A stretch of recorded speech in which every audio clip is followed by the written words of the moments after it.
Allez, donc juste, j'ai fini le rodage des soupapes. J'ai fini.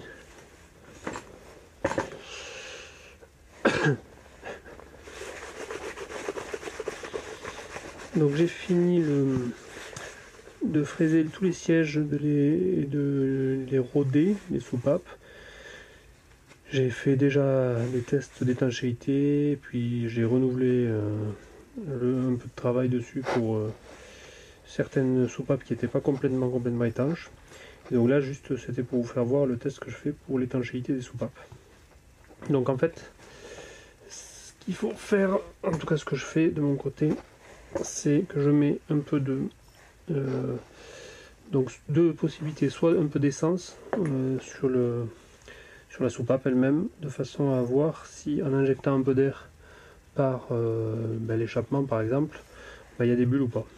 Alors soit de l'essence, mais ça a mieux marché avec un peu de liquide vaisselle, un peu d'eau et de liquide vaisselle. Donc par exemple, hop, voilà, un peu d'eau et de liquide vaisselle tout autour de la soupape, prendre la soufflette d'air, la passer par le trou d'échappement le plus loin possible et souffler dedans pour voir s'il y a des bulles qui remontent.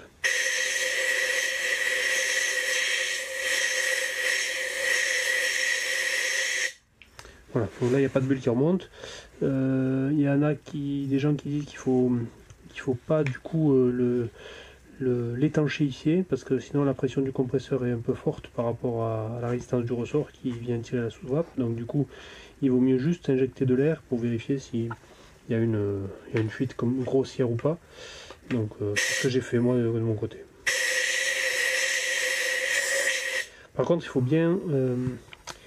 il faut bien injecter l'air dans différentes directions de façon à avoir vraiment une bonne visibilité globale, parce que parfois j'ai injecté de l'air que dans une certaine direction et je me suis dit c'est bon, il n'y a pas de souci. En fait, en injectant l'air à différents endroits, de différentes positions, on arrivait à avoir des fuites quand même. Donc là c'est pour la soupape d'échappement. Là elle a l'air bonne, maintenant elles ont l'air toutes bonnes. On va essayer une soupape d'admission. Donc la soupape d'admission c'est plus compliqué, mais on va essayer celle-là par exemple. Donc un petit peu de liquide vaisselle avec un peu d'eau au liquide vaisselle, hop, comme ça. Et après par l'admission, en rentrant bien le plus loin possible vers là. J'ai vu une toute petite bulle à un endroit, mais